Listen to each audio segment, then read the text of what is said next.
அன்பான நண்பர்களே வணக்கம். நாம் கேட்டுக்கொண்டிருப்பது திரேந்திரா சௌந்தரராஜன் அவர்களின் கிருஷ்ண தந்திரம். வாசிப்பது ஸ்ரீலதா தயாளன். போன பகுதியின் தொடர்ச்சியாக. செல்லப்பாவுக்கு நெஞ்சுவலி என்று மாமி ஓடி வந்து சொல்லவும் ஷியாமலா பதறிப்போய் ஓடி வந்தாள். என்னப்பா இது, நிஜமாத்தான் நெஞ்சுவலியா இல்ல? அவள் மேற்கொண்டு எப்படி கேட்பது என்று தெரியாமல் அவரை வெறித்தாள். சத்தியமா நெஞ்சுவலிமா, என் மனசு கிடந்து துடிக்கிறது உனக்கு தெரியாது. தயவு செய்து ஆத்த விட்டு வெளியே போகாதம்மா. அவரால் அதற்கு மேல் பேச முடியவில்லை. நெஞ்சில் வலி எகிரி முகம் கோணி கொண்டது. ஷியாமலாவுக்கு அந்த நொடியில் அவரது விபரீதம் அர்த்தமாகிவிட்டது. அப்பா, உடனே கிளம்புங்க. நாம் இப்போவே புதுக்கோட்டை போய் டாக்டரை பார்க்கணும். கட்டாயமா. சீக்கிரம் காரை எடு. ஷியாமலா அடுத்து ஓடக்கத் தொடங்கினாள். மாமி அப்போதுதான் ஓடி வந்த நிலையில் வீட்டுக்குள் நுழைந்தாள்.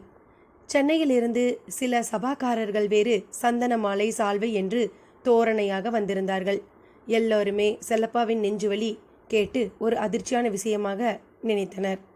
ஷியாமலா காரை படுவேகமாக எடுத்து வந்து நிறுத்த அன்புமணி அவரை தொட்டு தூக்க முன் வந்தான். தொடாதே என்று அவனை தவிர்த்துவிட்டு அவராகவே நடந்து வர பார்க்க கோமலா மாமி போய் தாங்கி பிடிக்க அவளை அவர் தடுக்கவில்லை. அன்புமணிக்கு அந்த நிலையிலும் அவரிடம் வெளிப்பட்ட துவேஷம் நெஞ்சை கசக்கியது. இனி நாம் அங்கே நிற்பது தவறு என்கின்ற மாதிரி மெல்ல நழுவ தொடங்கினான். ஷியாமலாவும் அந்த டென்ஷனில் அவனை கவனிக்கவில்லை. வந்திருந்த சபாக்காரர்களிடம் சாரி சொல்லியபடியே காரை கிளப்பினாள். அதுவும் புதுக்கோட்டை நோக்கி சீர ஆரம்பித்தது. கண்ணமங்கலம் தெருக்களில் அதன் ஓட்டம், அதன் வேகம் பலரை ஆச்சரியப்படுத்திற்று. மண் சாலைகளை கடந்து மெயினில் தார் சாலையை தொட்டு மேலும் வேகமானது. அப்படியே யாதவகிரி குன்று பக்கமாய் போய் வளையவும், அம்மாடி, ஒரு நிமிஷம் நிறுத்து என்றார் செல்லப்பா. எதுக்குப்பா? நிறுத்துமா, நான் பெருமாளை சேவிச்சுக்கிறேன். ஐயோ அப்பா, அப்படியே காரில் இருந்துட்டே சேவிச்சுக்கோங்கோ. நாம் இங்கே தாமதிக்கிற ஒவ்வொரு நிமிஷமும் ஆபத்து. ஷியாமலா காரை நிறுத்தவில்லை. ஆனால் செல்லப்பா அலறினார். ஷியாமலா, நிறுத்துமா, 5 நிமிஷத்தில் எதுவும் ஆயிட போகிறதில்ல. இல்லைப்பா, இப்போ நீங்கள் ஒரு பேஷண்ட். உங்கள் பேச்சை நான் கேட்டால் அது ஆபத்து. பெருமாளை மனசுக்குள்ளேயே சேவிச்சுக்கோங்கோ. ஷியாமலா அவர் பேச்சை கேட்கவே இல்லை. கார் புதுக்கோட்டை நோக்கி 100 கிலோமீட்டர் வேகத்துக்கு தன்னை மாற்றிக்கொண்டு விட்டது. யக்னனின் உடம்பு ஸ்ட்ரெக்சரில் வைத்து தூக்கப்பட்டது. ஒரு போலீஸ் கூட்டமே வந்திருந்தது. போலீஸ் இப்பொழுதெல்லாம் ரொம்பவே அட்வான்ஸாக இருக்கிறது என்பதனை அவர்கள் மோப்பநாயுடன் வந்திருப்பதில் புரிந்து கொள்ள முடிந்தது. அந்த நாயை உரிய முறையில் தூண்டிவிட்டபடி இருந்தார் ட்ரெயினர். அதுவும் இளைக்க ஓடத் தொடங்கியது. நேராக மன்னாரின் ஜீவ சமாதி வரை போய் எதற்கோ கட்டுப்பட்டது போல வெளியே நின்று கொண்டு குலைத்தது. பின் அங்கிருந்து திரும்பி ஓடத் தொடங்கியது. திபுதிபுவென்று சில போலீஸ்காரர்களும் பின்னால் ஓடிட ஒரு போலீஸ்காரர் அதை வீடியோ படம் பிடித்தபடியே ஓடினார். கண்ணமங்கலக்காரர்களுக்கு தங்கள் ஊரே வேறு வடிவம் எடுத்து மாறிக்கொண்டிருப்பது போல ஒரு பிரமை.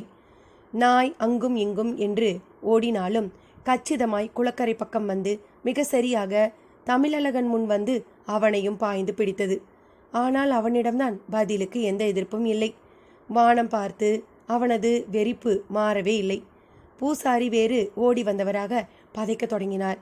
போலீஸ்காரர்களிடம் கேள்விகள். ஏய் பூசாரி, யார் இவன்? என்னங்க நீங்க? தம்பி வட்ட செயலாளருங்க, பேரு தமிழழகன். போன பஞ்சாயத்து போர்டு எலெக்ஷனில் கூட நின்னாருங்களே. இவனுக்கு என்னாச்சு? ஏன் இப்படி நிற்கிறான்? என்னன்னே தெரியலிங்க ஐயா, 2 நாளாகவே இப்படித்தான் இருக்கான். காற்று கருப்பு அடிச்சிருச்சோ என்னவோ. காத்தாவது கருப்பாவது. கொலையை பண்ணிட்டு சித்தப்பிரம பிடிச்சவனாட்டம் நடிக்கிறான்யா. யோ கான்ஸ்டபிள், இவனை பிடிச்சு ஜீப்பில் ஏத்தியா. ஸ்டேஷனுக்கு போய் வெளுக்கிற வெளில பிரம்ம பிடிச்சிட்டு ஓட போகுது பாரு என்றார். கான்ஸ்டபிளும் அவனை கையை பிடித்து கொண்டு இழுத்து போக முயல தமிழழகனின் அப்பா மருதாச்சலம் செய்வதறியாது எதிரில் ஓடி வந்தபடி இருந்தார். ஐயா ஐயா, என்னங்கய்யா இது? என் மகனை எங்கய்யா கூட்டிகிட்டு போகிறீங்க? ஸ்டேஷனுக்கு கூட்டிகிட்டு போய் விருந்து கொடுக்கறக்கு தான். வேற எதுக்கு? ஆமாம், நீ தான் என் அப்பனா? ஆமாங்க, நல்லா இருந்த பையன் 2 நாளாக பிரம்ம பிடிச்ச மாதிரி இருக்காங்க. என்னன்னே தெரியலை. இப்போ போய் நீங்கள் வேற பிடிச்சிக்கிட்டு போனா என்னங்க அர்த்தம்? கொலை பண்ணா பிடிக்காம என்ன பண்ண? என்னது கொலையா? மருதாச்சலம் பிளந்த வாயை மூடவில்லை. தமிழழகன் ஜீப்பில் ஏற்றப்பட்டு ஜீப்பும் திரும்பி நிறுத்தப்பட்டது. யோ, நீயும் ஏரியா, உன்னையும் விசாரிக்கணும் என்று அவரையும் வம்படியாக ஏற்றுக்கொண்டனர். ஜீப்பும் புழுதியை புரட்டி போட்டபடி ஓடத் தொடங்கியது. பூசாரிக்கு மனது கிடந்து அடித்து கொண்டது. மௌனமாக திரும்பி சன்னதி முன் போய் நின்றார். எதிரே சன்னதிக்குள் தெரியும் பூஜிக்கப்பட்ட அந்த மூங்கில் பெட்டியை பார்த்தார். மூச்சு காற்றில் அளவுக்கு அதிகமான உஷ்ணம். மனதுக்குள்ளோ நடக்கும் தவறுகளின் காரணமான புழுக்கம். ஆஸ்பத்திரி. ஐசியூவுக்குள் செல்லப்பா. சினிமா டாக்டர் மாதிரியே அங்குள்ள டாக்டரும் 5 நிமிஷம் தாமதிச்சிருந்தாலும் உங்கள் அப்பாவை நாங்கள் காப்பாற்றி இருக்க முடியாது, மாசிவ் அட்டேக் என்றார். ஷியாமலாவுக்கு போன உயிர் திரும்பிவிட்ட ஒரு திருப்தி. அப்படியே எந்த அளவு அவர் கவலை கொண்டிருந்தால் இப்படி ஒரு நெஞ்சுவலி வந்திருக்கும் என்றும் மனதில் கேள்வி. அந்த சிந்தனையோடு ஆஸ்பத்திரி காரிடாரில் நடந்த அவளது செல்போனில் சிங்காரவேலனே பாடலில் ரிங்டோன். காதை கொடுத்தாள். மறுபக்கத்தில் தேவதாஸ் மாஸ்டரின் குரல். ஷியாமலா, நான் மாஸ்டர் பேசுகிறேன். மாஸ்டர் நீங்களா? நானே தான். என்னம்மா அப்பாவுக்கு? இப்போ எப்படி இருக்காரு? ஐசியூவில் தான் மாஸ்டர் இருக்காரு. ஆபத்தில்லை, தப்பிச்சிட்டாருன்னு இப்போ தான் டாக்டரும் சொன்னார். ஓ சந்தோஷம், டேக் கேர். ஆமாம், நீ எந்த ஆஸ்பத்திரியில் இருக்க? அட்ரஸ் கொடு, நானும் ராகவும் வரோம். ராகவ்? ஆமாம்மா, நாங்கள் 2 பேரும் கண்ணமங்கலத்தில் உங்கள் வீட்டில் தான் இருக்கோம். உங்கள் கோமலா மாமி கையால் காஃபி குடிச்சுக்கிட்டே உங்கள் அப்பாவுக்கு உடம்பு சரியில்லைன்னு கேள்விப்பட்ட உடனே உன் கூட பேசிக்கிட்டு இருக்கேன். ஓ அப்படியா? நான் இப்போ என்எஸ் ஹாஸ்பிட்டலில் இருக்கேன், பஸ் ஸ்டாண்டுக்கு பக்கத்தில். அது போதும், நாங்கள் 1 மணி நேரத்தில் அங்கே இருப்போம். Thank you master. By the by, நீ அவசரமாக கிளம்பிட்டியா? செக் புக்கை கொடுத்து விடட்டுமான்னு இங்கே மாமி கேட்குறாங்க. ஆமாம் மாஸ்டர், கொடுத்தா வாங்கிட்டு வாங்க. ஷியாமலா செல்லை அணைத்து கைக்குள் அடக்கி கொண்டாள். மனதுக்கு ஒரு புது தெம்பு வந்தது போலவும் இருந்தது. கண்ணமங்கலம் ஷியாமலா வீடு. மாஸ்டரும் ராகவும் மாமியிடம் சொல்லிக்கொண்டு புறப்பட தயாராயினர். நீங்கள் போகிறதில் எனக்கு ரொம்ப சந்தோஷம். அங்கே பாவம் அவள் தனியாக சிரமப்பட்டு இருப்பாளேன்னு நினைச்சுண்டே இருந்தேன் என்றபடியே அவர்களுக்கு விடை கொடுத்தாள். இருவரும் ராகவின் காரில் புதுக்கோட்டை நோக்கி புறப்படத் தொடங்கினர்.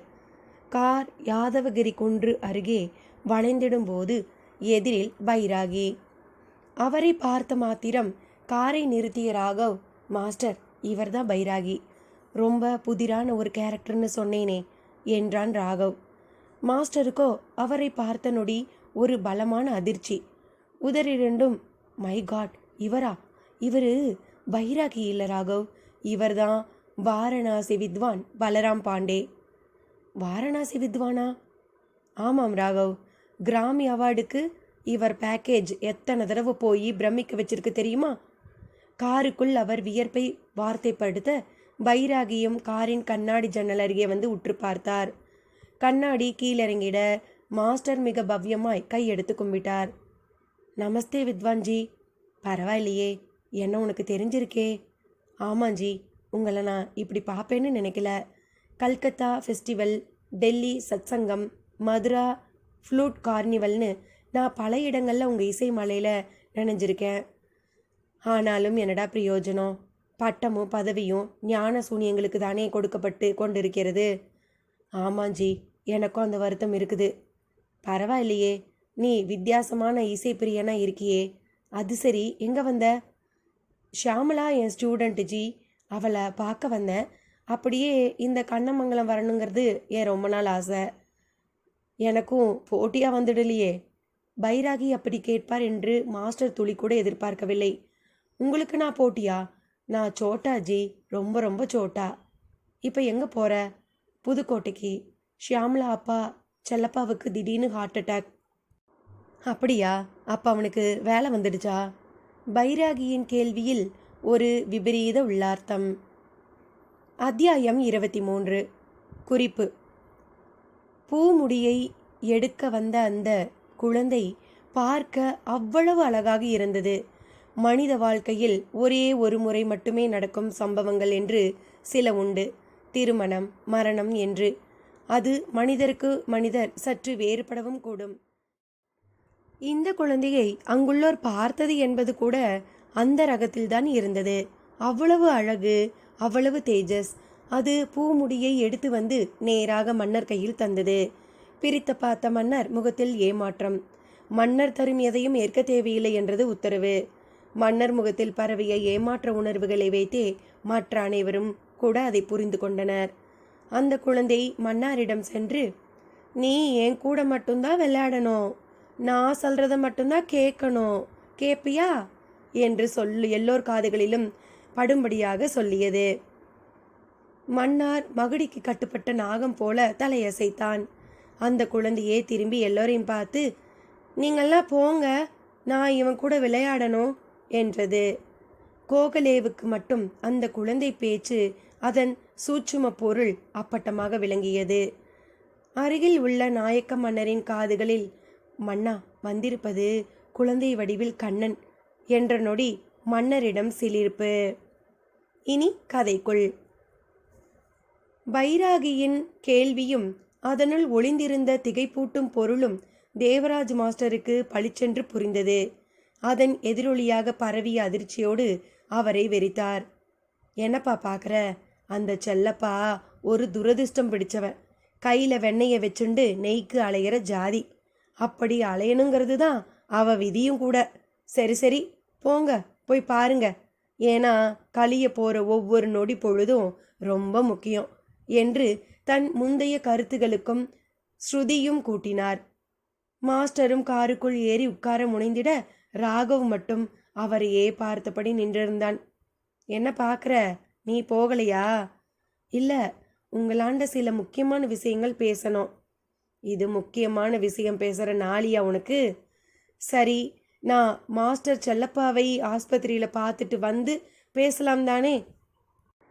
ராகவ் கேட்ட விதமும் அந்த தொனியும் நீங்கள் எதை சொன்னாலும் நான் செய்வேன் என்கின்ற அடிமைத்தனம் தெரியும் ஒரு வித பாவனையாகத்தான் பைராகிக்கு தோன்றியது. அவருக்கும் தமிழழகன் போல் ஒரு துணை வேண்டும்.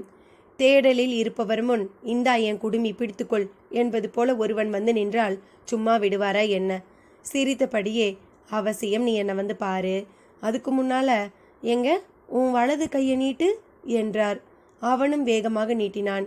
உள்ளங்கை ரேகைகளை கண்களை இடுக்கிக் கொண்டு பார்த்தார். அவர் எதிர்பார்த்த கருட ரேகை சுக்கிர மேட்டு மேல் பளிச்சென்று தெரிந்தது. அவர் கண்கள் இரண்டும் பிரகாசமாகிவிட்டது. நீ அவசியம் என்னை பார்க்க வர என்றார் மிக அழுத்தமான குரலில்.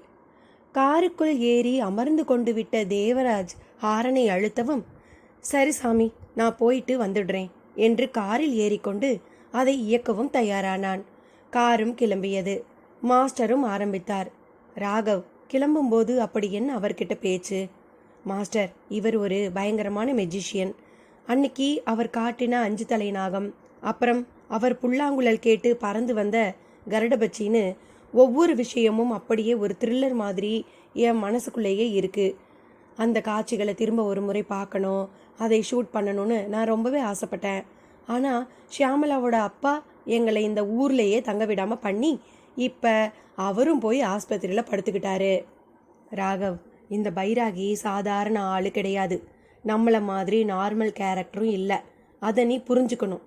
அதான் தெரிஞ்ச விஷயமாச்சே மாஸ்டர். தெரிஞ்சும் எதுக்கு மேலே போய் விழற? இந்த மாதிரி பைராகி சன்னியாசிகள் கிட்டையெல்லாம் நம்ம தூரவே நின்றுடணும். எதுக்கு மாஸ்டர் இவரை பார்த்து பயப்படுறீங்க? நீங்கள் தான் சொன்னீங்க பைராகி ஒரு வித்வான்னு. ஒரு வித்வானை இன்னொரு வித்வானு இசை தொடர்பாக சந்தித்து பேசுறதுல என்ன தப்பு இருக்க முடியும்?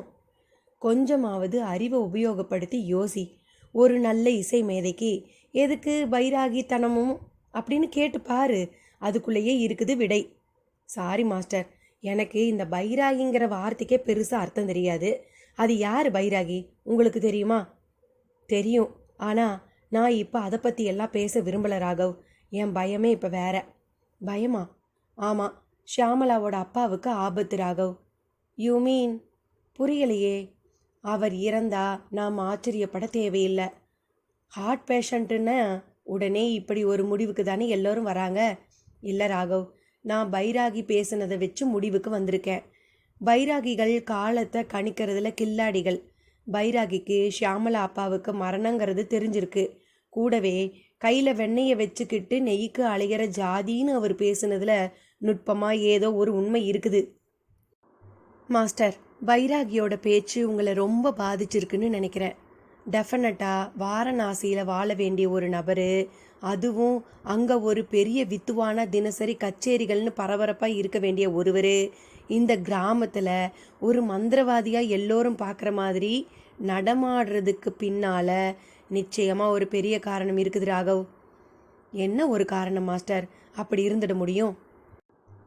என்னோட யூகம் சரியா இருந்தா எங்க இசை உலகத்தில் ஒரு கற்பனையாகவும் சிலர் வரையில் ஒருமித்தமாகவும் கருதப்படுற அந்த கிருஷ்ணன் புல்லாங்குழல் நிச்சயமா இந்த ஊரில் தான் இருக்கணும். அதை தேடித்தான் இவரும் வந்திருக்கணும். மாஸ்டர், நீங்கள் அதை எப்படி பார்க்குறீங்க? Is it true R not? நானும் இங்கே வந்திருக்கிறதுக்கு அதுக்கான விடையை தேடித்தான் ராகவ். மாஸ்டர் சொன்ன நொடி ராகவருக்கு குபீர் என்றது. மாஸ்டர் என்றான் காற்றுக்குழலில். காரை பார்த்து ஓட்டு, வேகமாகவும் போ. பைராகி சொன்ன மாதிரி தாமதிக்கிற ஒவ்வொரு நொடியும் நமக்கு நல்லதில்லை. மாஸ்டரிடம் ஒரு தீர்க்கம். படி ஏறி குழல் மண்டபம் கடந்து பின்பக்கமாய் உள்ள புன்னை மரம் நோக்கி பைராகி செல்லும்போது நெய்வேத்திய சாதத்தை பலிபீடம் மேல் வைத்தபடி வெறித்தார் பட்டாச்சாரி. என்ன ஓய், எதுக்கு இந்த வெறிப்பு? நான் என்னத்தை பேச? நான் எதை பேசினாலும் ஒரு பதில் தயாராக இருக்கும் உம்மாண்ட. பேசாமல் இருக்கவும் முடியலை. மனசு கிடந்து தவிக்குது. தவிக்கெல்லாம் வேண்டாம், பேசிடும். யக்னன்னு ஒரு கிருக்கன். பசு கன்று குட்டியும் அவனும் ஒன்று. அவனை போய் யாரோ கொலை பண்ணி புதைச்சிருக்கா. பழி பாவம் அந்த தமிழழகன் மேலே. குடும்பமே இப்போ ஸ்டேஷனில். அதுக்கு நான் என்ன பண்ணட்டும்? இப்படி எதுவும் தெரியாத மாதிரி பேசுறது உமக்கே நன்னா இல்லை. அப்போ அந்த கொலையில் இருந்து அவன் ஜெயிலுக்கு போனது வரைக்கும் நான் தான் காரணமாக்கும். பைராகி, நீர் ஏதோ தகிடிதத்தம் பண்ணுறீர், அது மட்டும் தெரியறது. ஒன்று மட்டும் நிச்சயம் ஓய், இது கிருஷ்ண பூமி. இங்கே சத்தியம் தர்மம் யார் தவறினாலும் அவன் நன்னா இருக்க முடியாது. என்ன மிரட்டுறீரா? வச்சுக்கோமே. அப்படிதான் ஓய். இப்படி நான் சொல்கிறதுக்காக என்னையும் பிராந்தி பிடிச்ச மனுஷனாக மாற்றினாலும் சரி, நான் என் குடும்பத்தில் எல்லார்கிட்டையும் சொல்லிட்டு தான் வந்திருக்கேன். எனக்கு எது ஆனாலும் அது நிச்சயம் அந்த பைராகி தான் காரணம்னு சொல்லியிருக்கேன். அடுத்து அந்த நாளில் இந்த கோயிலில் வாழ்ந்த அந்த மன்னாருங்கிற மகான் தன் கைப்பட எங்கள் குடும்பத்துக்கு கொடுத்த ரச்சையை இதோ என் கையில் கட்டின்னு இருக்கேன். இதை மீறி நீர் தான் என்ன பண்ணுறீருன்னு பார்க்குறேன். பட்டாச்சாரியிடம் கோபமும் தாபமும் பட்டு தெரித்தது. பைராகியின் கண் இரண்டும் இரத்த சிவப்புக்கு மாறிவிட்டது. ஆஸ்பத்திரி. டாக்டர் அழைக்கிறார் என்று வந்து அழைப்பை தொடர்ந்து ஷியாமலா அந்த ஐசியூவுக்கு வெளியில் இருந்து நகரத் தொடங்கிய போது எதிரில் கண்ணமங்கலத்துக்காரர் ஒருவர் தென்பட்டு, அம்மாடி ஐயர்மவளே என்றார் உரத்த குரலில். ஷியாமலாவும் அவரை பார்த்து, நீங்கள் யாரு? எனக்கு தெரியலையே என்றாள். எங்கம்மா, நீ ஊரில் இருந்தா தானே, படிப்பு அது இதுன்னு பட்டணம் பக்கமே போயிட்ட. ஆனால் நாங்கள் உங்களை மறக்கலை. நீ நம்ம ஊருக்கே குலதெய்வமான திரௌபதியாச்சே. அவர் திரௌபதி என்று கூறவும் ஷியாமலாவுக்கு சுரீர் என்றது. நல்லது, டாக்டர் கூப்பிட்டு இருக்கிறாரு, நான் போயிட்டு வந்துடுறேன் என்று அவரை விட்டு வேகமாக நகர பார்த்தாள். ஒரே ஒரு நிமிஷம் தாயி. என்ன? என் பொஞ்சாதிக்கு திடீர்னு நெஞ்சு வலி. கேட்டால் மாரடைப்புங்கிறாங்க. வலியால் துடின்னு துடிக்கிறா. நீ வந்து கொஞ்சம் அது மார்பை தடவி கொடுத்தா அவள் பொழைச்சி எழுந்திரிச்சுக்குவா கண்ணு. என்ன இது? ஒரு ஆஸ்பத்திரிக்குள்ளே வந்து இப்படியெல்லாம் முட்டாள்தனமாக பேசிக்கிட்டு. ஒருத்தர் குணமாகிறது மருந்து மாத்திரைகளால், தடவி கொடுக்கறதால இல்லை என்றாள். தாயி, எங்கள் நம்பிக்கைக்காக ஒரு நிமிஷம் தாயி. அவர் கையிரண்டையும் கூப்பினார். கண்களிலும் கண்ணீர் திரண்டு விட்டது. அந்த காட்சியே ஷியாமலாவை என்னவெல்லாமோ செய்தது. என்னை நீங்கள் ரொம்பவே தர்ம சங்கடப்படுத்துறீங்க. டாக்டர்கள் பார்த்தா சிரிப்பாங்க. அவள் சொன்ன பதிலை கேட்டபடியே வந்த ஒரு டாக்டர், நோ மேடம், நீங்கள் போய் இவங்க விருப்பப்படி நடந்துக்கோங்க. இந்த மாதிரி கேஸில் மருந்தை விட நம்பிக்கைக்கு சக்தி அதிகம். அவர் பதில் அவளை சற்று தடுமாற செய்தது. என்ன யோசனை? காசா பணமா? ஒரு 30 செகண்ட் மார்பை வருடி கொடுத்துட்டு வாங்களேன். அந்த டாக்டரை எடுத்து கொடுக்க கச்சிதமாய் அப்போது தேவராஜ் மாஸ்டரும் ராகவும் உள் நுழைந்தனர். நெஞ்சு வலியால் துடித்தபடி படுத்திருக்கும் அந்த பெண்ணை நோக்கி ஷியாமலாவும் நடக்கத் தொடங்கினாள். அத்தியாயம் 24. குறிப்பு. பூமுடி எடுக்க வந்தது கண்ணன்தான் என்று கோகலே கூறியதும் அதை கேட்டு நாயக்க மன்னர் சிலிர்த்ததும் ஒரு புறம் நிகழ்ந்தபடி இருக்க, அந்த குழந்தை மன்னாரின் கையை பிடித்து இழுத்துச் சென்று சிறிது நேரம் விளையாடுவது போல் விளையாடியது. வந்திருந்த அவ்வளவு பேரும் அந்த காட்சியை பார்த்து வியர்ந்திட, அது திடீரென்று நான் ஒளிந்து கொள்கிறேன், என்னை கண்டுபிடி என்று ஓடி மறைய தொடங்கிவிட்டது. கிருஷ்ணனின் சன்னதிக்குள்ளேயே அது ஒளிந்து கொள்வது போல ஓடி மறைய முயன்ற போது பட்டாச்சாரிக்கு அந்த குழந்தையை தடுக்கவே தோன்றவில்லை. மன்னாரும் சிறு பிள்ளை போல எங்கே அந்த குழந்தை என்று தேடி வந்து நிற்க, பட்டாச்சாரியாரும் திருச்சந்நிதிக்குள் புகுந்து பார்த்தார். அங்கே அந்த குழந்தை இல்லை. அடுத்த நொடியே அங்குள்ளோர் கிருஷ்ண தரிசனம் கிட்டிய மகிழ்ச்சியில் ஆனந்த கண்ணீர் விட்டனர். பலர் தங்கள் மேல் கிருஷ்ணன் உரசி சென்றான் என்று உரசிய பாகத்தை தொட்டு தொட்டு பார்த்து மகிழ்ந்தனர். கோகலேவும் நாயக்க மன்னரும் ஒரு சேர திரும்பவும் மன்னாரின் காலில் விழுந்து வணங்கினர். நீங்கள் தூய மகாத்மா, அதனால்தான் உங்கள் பொருட்டு எங்களுக்கெல்லாமும் கிருஷ்ண தரிசனம் கிடைத்தது என்று மன்னாரை சிரம் மேல் கைகூப்பி அவர்கள் துதித்தனர். அதில் ஒருவர் மட்டும் அவ்வாறு துதிக்க விருப்பமற்று போய், ச என்ன கிருஷ்ணன் இவன், நானும் என் தலைமுறைகளும் செய்யாத ஒரு பூஜையை இந்த மாட்டுக்காரன் செய்திருப்பானா? ஏகாதசி துவாதசி என்று ஒரு விரதம் பற்றியாவது இவன் அறிவானா? இதுவரை பல்லாயிரம் முறை நான் கிருஷ்ணா கிருஷ்ணா என்று ஜபித்திருப்பேனே. என் பக்திக்கு காட்சி தராத அந்த கண்ணன் என்ன இருக்கிறது என்று இந்த மாட்டுக்காரனுக்கு மட்டும் இவ்வளவு அருளுகிறான் என்கின்ற கேள்விகளிலும் வருத்தத்திலும் விழுந்திருந்தார். இனி கதைக்குள். தேவராஜ் மாஸ்டரும் ராகவும் நுழைவதை ஷியாமலா கவனிக்கவில்லை. அவள் கவனம் அந்த கண்ணமங்கலத்துக்காரரின் மனைவி மேல்தான் இருந்தது. அவள் முகத்தில் வலியின் அவஸ்தை நன்றாகவே தெரிந்தது. மூச்சு விடவும் அவள் சிரமப்பட்டு கொண்டிருந்ததால் சுற்றிலும் உறவினர் கூட்டம், நடுநடுவே டாக்டர் ஒருவரும் நர்ஸ் ஒருத்தியும் தென்பட்டனர். நான் இப்போ என்ன செய்யணும்? ஷியாமலா அவர்களிடம் கேட்டாள். அம்மாடி, என் பொண்டாட்டி நல்லபடியாக எழுந்திருக்கணும்னு அவ கையை பிடிச்சுக்கிட்டு நீ நினைச்சா போதும்மா. அவளும் அவ்வாறே செய்ய தொடங்கினாள். அந்த பெண்ணின் கை பனியால் உறைந்தது போல அவ்வளவு சில்லென்று இருந்தது. அந்த கையை பற்றி கொன்று சற்று பேந்த பார்த்தாள். அடுத்த அறைதான் ஐசியூ வார்டு. அங்கேதான் செல்லப்பா இருந்தார். இதயம் தொடர்பான விஷயங்களே மிக விசித்திரமானவை.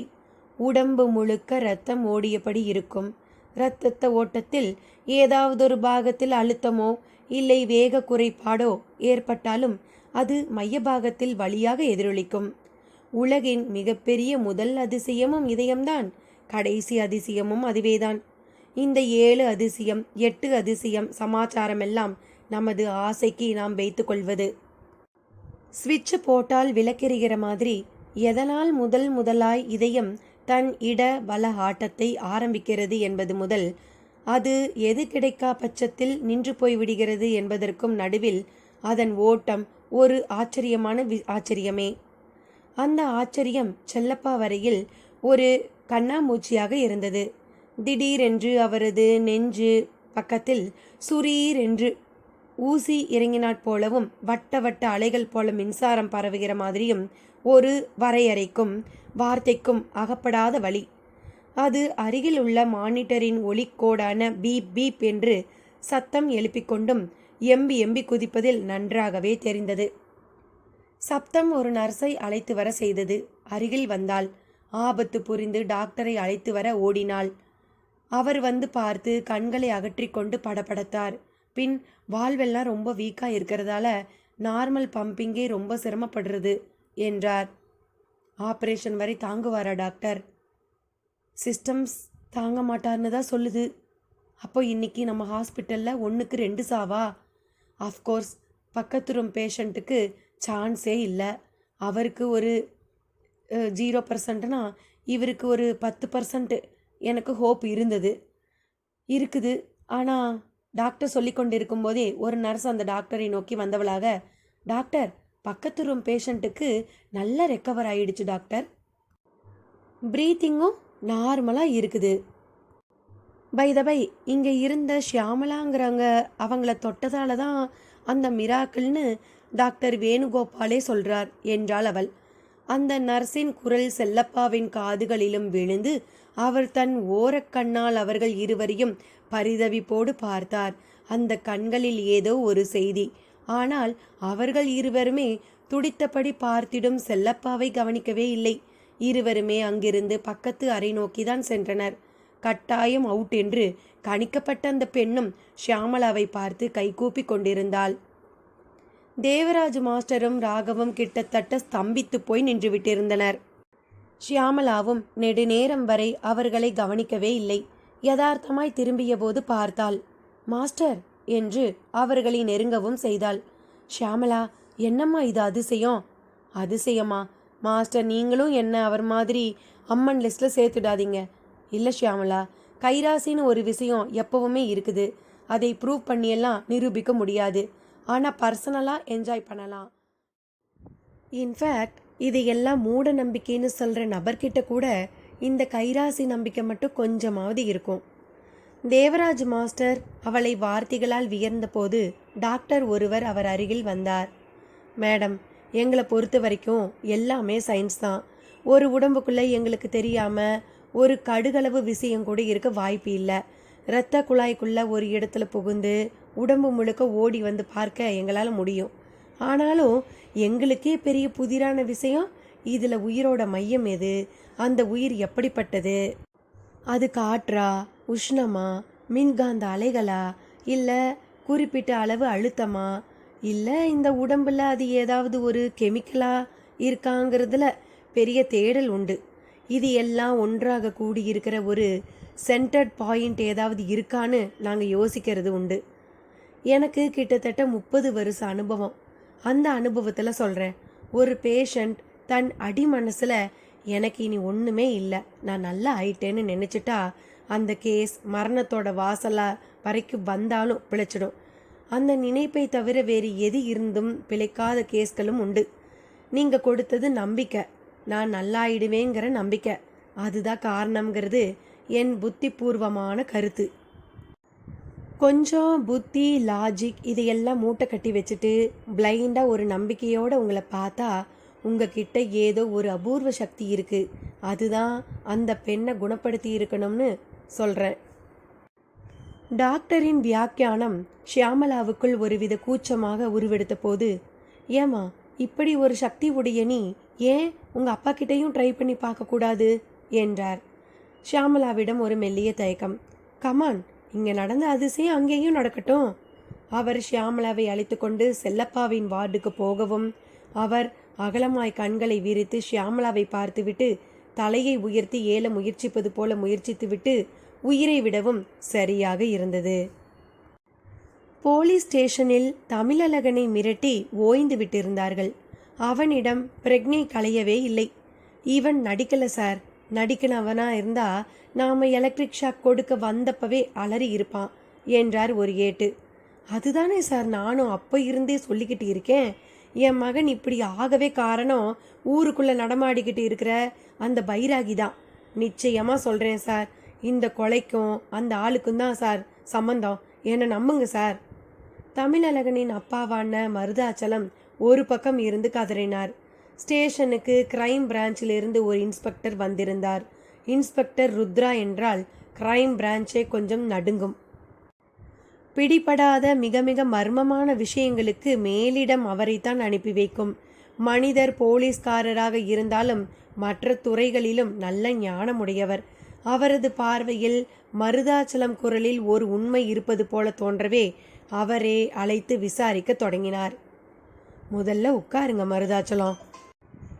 நீங்கள் வாட்டர் டிவைனர் தானே? ஆமாம் சார், நான் கேள்விப்பட்டிருக்கேன். வாட்டர் டிவைனராக இருக்கிறவங்களுக்கு உடம்பு சீக்கிரம் போயிடுன்னு சொல்லுவாங்களே, அப்படியா? ருத்ரா ஒருவித நட்போடு மருதாச்சலத்திடம் வெகு சகஜமாக பேச தொடங்கிவிட்டார். ஆமாம் சார், உடம்பை உருக்கிற தொழில் எங்கள் தொழில். எல்லாராலையும் பண்ண முடியாது. சிலருக்கு 80 வயசுலேயும் தலைமுடி கருக்காது, பல்லு விழுந்திருக்காது.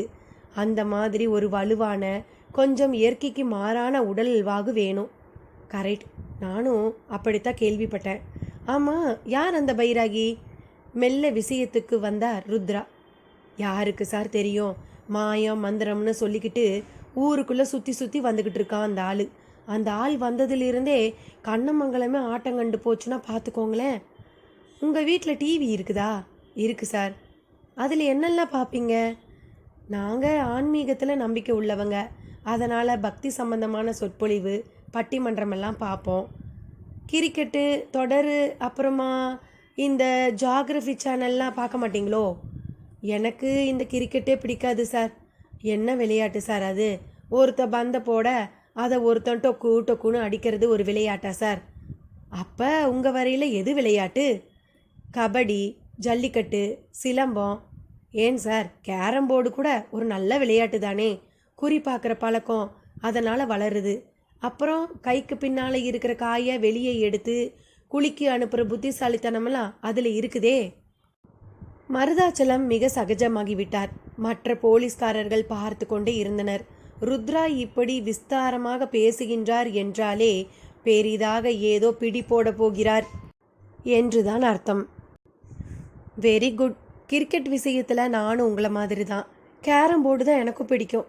நான் எதுக்கு கேட்டேன்னா, இதையெல்லாம் பார்த்தும் எப்படி நீங்கள் இந்த மாய மந்திர விஷயமெல்லாம் நம்புறீங்க? என்ன சார் கேள்வி இது? இதோ என் பையன் எப்படி இருக்கான் பாருங்க.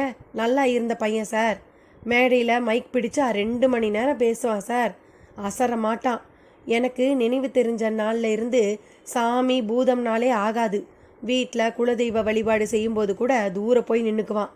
அப்படிப்பட்டவனை அந்த பைராகி வசியப்படுத்தி இப்படி ஆக்கி வச்சிருக்கான். இதை பார்த்த பிறகுமா நீங்கள் இப்படி கேட்குறீங்க? மிஸ்டர் மருதாச்சலம், ஏன் இது ஏதாவது ஒரு வியாதியா இல்லாட்டி மனநல பாதிப்பாக இருக்கக்கூடாது? டாக்டர்கிட்ட காட்டுனீங்களா? என்னன்னு சார் சொல்லி டாக்டர்கிட்ட காட்ட? மனநல பாதிப்புன்னு பளிச்சுன்னு தெரியுது. எப்படி நீ கேட்டால் எதை சொல்ல? சிலர் இடி விழுறத பார்த்தா ஸ்தம்பிச்சிடுவாங்க. சிலர் திடீர்னு படம் எடுக்கிற பாம்பை பார்த்தா ஸ்தம்பிச்சிடுவாங்க. ஆனால் இவன் விஷயத்தில் டாக்டர் கேட்டால் நான் எதைன்னு சொல்ல? எதையும் சொல்லாதீங்க, டாக்டர் கண்டுபிடிச்சு சொல்லட்டும். சார், இவன் இங்கே இருக்கும்போது நான் எப்படி சார் டாக்டர்கிட்ட காட்ட முடியும்? கவலைப்படாதீங்க, அது இனி என் பொறுப்பு. அதே சமயம் அந்த பைராகி யார், அவர் எப்படிப்பட்டவர்னு நான் நேரடியாக அனுபவப்பட விரும்புகிறேன். நான் ஒரு போலீஸ்காரனாக வராமல் உங்கள் உறவுக்காரன் மாதிரி வர விரும்புகிறேன். உங்களுக்கு ஆட்சேபனை இல்லையே? மகராசனா வாங்க, அந்த ஆளுக்கு நீங்களாவது ஒரு மணியை கட்டுனா சரி. மருதாச்சலத்திடம் ஒரு சிறிய அளவிலான நிம்மதி பெருமூச்சு வெளிப்பட்டது. அத்தியாயம் 25. குறிப்பு: எல்லாரும் பிரமிப்பிலும் பரவச சக்தியிலும் இருக்கும் அவ்வேளையில் அவர் மட்டும் மனப்புழக்கத்தில் இருந்தார். அவரது பெயர் பண்டாரி. ஆசாரமான பிராமண குடும்பத்திலிருந்து வந்தவர். அவருக்கு ஊருக்குள்ளே நல்ல மதிப்பும் செல்வாக்கும் இருந்தன. வீடு, வாசல், வயல்வெளி என்று எதற்கும் பஞ்சமில்லை. தலைமுறை தலைமுறையாக கண்ணமங்கலத்தில் வாழ்ந்து வரும் குடும்பம். அப்படிப்பட்டவருக்கு அவர் வீட்டு மாடுகளை கழுவி குளிப்பாட்டிய ஒரு மாட்டுக்காரனான மன்னார் பெரிதாக கொண்டாடப்படுவது எரிச்சலைத்தான் மூட்டியது. அந்த இடத்தை விட்டே விறுவிறுவென்று புறப்பட்டு விட்டார். அதை ஊர் காவல் பொறுப்பில் இருக்கும் கணபதிராயன் என்பவன் கவனித்தான். என்ன பண்டாரி மாமா, உங்க முகத்துல சோபையே இல்லையே. நம்ம ஊர்ல எப்பேற்பட்ட ஒரு அற்புதம் நடந்திருக்கு. அந்த சந்தோஷத்தை உங்க முகத்துல நான் பார்க்க முடியலையே என்று அவரை தூண்டிவிட்டான். போடா போ, இதுக்கு பேர் அற்புதமாக்கும். இதை நானும் நம்பவா? இந்த கிருஷ்ணன் என்ன வேலை வெட்டி இல்லாதவனாக்கும்? அல்பமான இந்த மன்னாரையெல்லாம் மகானாக்குறது தான் அவன் வேலையா? இதெல்லாம் ஏதோ தகிடு தத்தம்டா. ஒரு மாட்டுக்காரனுக்கு இத்தனை புத்திசாலித்தனமானு நான் யோசிச்சுட்டு இருக்கேன் என்று அவர் ஒரு புதிய கோணத்தை காட்டிவிட்டு போனார். அது கணபதி ராயன் மூலமாக பரவவும் செய்ததில் மன்னாருக்கு ஆதரவாக பலர் என்றால் எதிர்ப்பாக சிலர் உருவாகவே செய்தனர். இனி கதைக்குள். இன்ஸ்பெக்டர் ருத்ராவின் ஆதரவான பேச்சும் அதில் தென்பட்ட கனிவும் மருதாச்சலத்தை மெல்ல சகஜ நிலைக்கு கொண்டு சென்றது. சார், நீங்கள் சொல்கிற எல்லா விஷயத்தையும் நானும் கேட்டுக்கிறேன் சார். அந்த பைராகியை நீங்கள் பிடிக்க நான் என்னால் முடிஞ்ச எல்லா உதவியும் செய்கிறேன். ஆனால் ஒன்று என்று இழுத்தார். என்ன சொல்லுங்க? என் மகன் குற்றவாளி இல்லை சார், அவனை நீங்கள் விட்டுடணும். அவனை இப்போ யார் குற்றவாளின்னு சொன்னது? சொல்லாமலாம் எங்களை பிடிச்சு இழுத்துக்கிட்டு வந்து மாறி மாறி விசாரிச்சுக்கிட்டு இருக்கீங்க. ஊருக்குள்ளேயும் இந்த நொடி நீங்கள் எங்களை கைது செய்த விஷயம் பரவி இருக்குமே. 1ன்னா 9ங்கிற ஊர்க்காரங்க இப்போவே என் மகனுக்கு தூக்கு தண்டனை வரை நிறைவேற்றி இருப்பாங்களே சார். சாரி மிஸ்டர் மருதாச்சலம், நீங்கள் ஊரை நினச்சி அனாவசியமாக குழப்பிக்காதீங்க. எல்லாம் போக போக சரியாயிடும். தமிழழகனுக்கு ஒரு பக்கம் ட்ரீட்மெண்ட் கொடுக்க போகிறோம். அதை நினச்சி சந்தோஷப்படுங்க. இப்போ நீங்கள் வீட்டுக்கு போகலாம். நான் கொஞ்ச நேரத்தில் வரேன். இன்ஸ்பெக்டர் ருத்ரா பேச்சோடு பேச்சாக தன் ஜீப் டிரைவரை பார்த்து செய்கை காட்டினார். போங்க, என் ஜீப்லேயே வீட்டில் போய் இறங்கிக்கோங்க. யாராவது கேட்டால் என்ன ஏதுன்னு விசாரிச்சா வேற ஒன்றும் இல்லைன்னு மட்டும் சொல்லுங்க என்றார். மருதாச்சலமும் திரும்ப ஒரு கும்பிடு போட்டுவிட்டு ஜீப்பை நோக்கி நடந்தார். செல்லப்பாவின் இல்லத்தில் ஒரு அசாத்திய நிசப்தம். இத்தனைக்கும் உறவுக்காரர்கள், தெரிந்தவர்கள், ஊர்க்காரர்கள் என்று பெரும் கூட்டம். ஷியாமலா மாடியில் தன் அறையில் ஜன்னல் அருகே நின்று எதிர் திசையை பார்த்து கொண்டிருந்தாள். வெகு தூரத்தில் செல்லப்பாவின் சடல புகை வானில் பரவிக்கொண்டிருப்பது துல்லியமாக தெரிந்தது. அவளிடம் ஆர்ப்பாட்டமான அழுகை இல்லை. அதே சமயம் அழாமலும் இருக்க அவளால் முடியவில்லை. ஏதோ ஒரு கனவு காட்சி போல கூட இருந்தது. கூடவே அவர் பெரிய அளவு கவலைப்பட்டிருக்கிறார் என்பதும் உறுத்தி கொண்டே இருந்தது. அந்த கவலைக்கு காரணமும் பைராகிதான். அந்த பைராகியிடம் அப்பாவுக்கு அப்படி என்ன பயம் இருக்க முடியும் என்கின்ற கேள்வியும் அவளை குடைந்து கொண்டே இருந்தது. கீழே ஹாலில் கோமலா மாமி ஈரத்தலையை அள்ளி முடிந்து கொண்டு எல்லோருக்கும் காப்பி கொடுத்து கொண்டிருந்தாள். சில பத்திரிகைக்காரர்களும் தூர்தர்ஷனிலிருந்து கேமராமேனும் வந்திருந்தனர். தூர்தர்ஷன் கேமராமேன் வந்த வேகத்தில் வீட்டின் சூழலையும் ஜனாதிபதி, பிரதம மந்திரி, முதல் மந்திரி என்று எல்லாராலும் செல்லப்பாவுக்கு கௌரவிக்கப்படும் காட்சிகளை கொண்ட படங்களையும் தன் கேமராவுக்குள் அடைப்பதில் மும்முரமாக இருந்தார். டிவி செய்திகளிலும் செல்லப்பாவின் அகால மரணம் ஒரு மாரடைப்பு செய்தியாக கூறப்பட்டிருந்தது. ராகவும் தேவராஜ் மாஸ்டரும் குளித்துவிட்டு தலையை துவட்டியபடி வந்திருந்தனர். கோமலா மாமி அவர்களுக்கும் காப்பி தந்தாள். இருக்கட்டும் மாமி, ஷியாமலா எங்க? மாடியில் அவர் ரூமில் தான் இருக்கா மாமி கூறிட இருவரும் மேலே சென்றனர். அறை கதவு திறந்தே இருந்தது. உள்ளே நுழைந்தனர். மெல்லிய குழலிசை டேப் ரிக்கார்டரில் ஒலித்தபடி இருந்தது. செல்லப்பாவின் ஒரு கச்சேரி ரெக்கார்டிங். ஷியாமலா, வெரி சாரிம்மா, எதுக்கோ நாங்கள் வந்தோம். ஆனால் அது இப்படி ஒரு துக்க விஷயமாக மாறிடுச்சு. அவளிடம் மௌனம். ஒரு விஷயத்தை தான் என்னால் ஜீரணிக்க முடியலை. நீயே ஒரு மருந்து. உங்கள் அப்பா பக்கத்துலேயே இருந்தும் அவரை காப்பாற்ற முடியல பாரு. கடைசியில் பைராகி சொன்னபடியே நடந்துடுச்சு. மாஸ்டர் தன் பேச்சில் பைராகியை தொட்டது தான் தாமதம். சுரீர் என்றது ஷியாமலாவுக்கு. மாஸ்டர், உங்களுக்கு பைராகியை தெரியுமா? நல்லா தெரியும். உங்களுக்கும் இந்த ஊருக்கும் தான் அவர் பைராகி. ஏன் வரையில் அவர் ஒரு ஃப்ளூட்டிஸ்ட். வாரணாசி பல்ராம் பாண்டேனா இசை உலகம் அவ்வளவுக்கும் தெரியும். பெரிய இசை மேதை. ஆனால் அதுக்கு தகுந்த அங்கீகாரம் தனக்கு கிடைக்கலேங்கிற குறை அவருக்கு உண்டு. பல தடவை பத்மஸ்ரீ விருது அவருக்கு கிடைக்கிற மாதிரி இருந்து பின்னர் கிடைக்காம போயிருக்கு. சரி, அவர் சொன்ன மாதிரியேன்னு சொன்னீங்களே. ஆமாம்மா, உங்கள் அப்பாவுக்கு வேலை வந்துடுச்சுன்னாரு. பைராகிகள் காலத்தை கணிக்கிறதுல சாமர்த்தியர்கள். ஆகையால் நானே உங்கள் அப்பாவை பார்க்க பயந்துக்கிட்டே தான் வந்தேன். கடைசியில் நான் பயந்த மாதிரியாக ஆயிடுச்சு. அப்பா இறந்துடுவார்னா பைராகி சொன்னார். கிட்டத்தட்ட அப்படிதாம்மா சொன்னார். தேவராஜ் மாஸ்டர் ஆமோதிக்க ஷியாமலாவுக்குள் தீ பிடித்து கொண்டது. ராகவ் அதை உணர்ந்தான். ஷியாமலா, நீ அனாவசியமாக எதையும் நினச்சி குழப்பிக்காத. தைரியமாக இரு. மாஸ்டரும் நானும் இங்கே உன் கூட தான் கொஞ்ச நாள் இருக்க போகிறோம். நீ மனசை தேத்திக்க. இப்போ நான் நம்ம மியூசிக்கில் பெருசாக கான்சன்ட்ரேட் பண்ணணும் நீ என்றான். அப்போது கோமலா மாமியும் அந்த அறைக்குள் நுழைந்து கொண்டிருந்தாள். அவள் கையில் ஷியாமலாவுக்கான காப்பி. ஷியாமலா, இந்த காப்பியை ஒரு வாய் குடி. நீ எனக்கு தெரிஞ்சு வந்ததிலிருந்து சாப்பிடவே இல்லை என்றாள். ஷியாமலாவிடம் எந்த பதிலும் இல்லை. மாமியே அவள் எதிரில் டம்ளரில் காப்பியை ஆற்றியவளாக நீட்டினாள். இல்லை மாமி, நான் இப்போ காப்பி சாப்பிட்ற மனநிலையில இல்லை. நீங்கள் குடிச்சுக்கோங்க. அவள் தவித்தாள். அப்படி சொல்லாதே.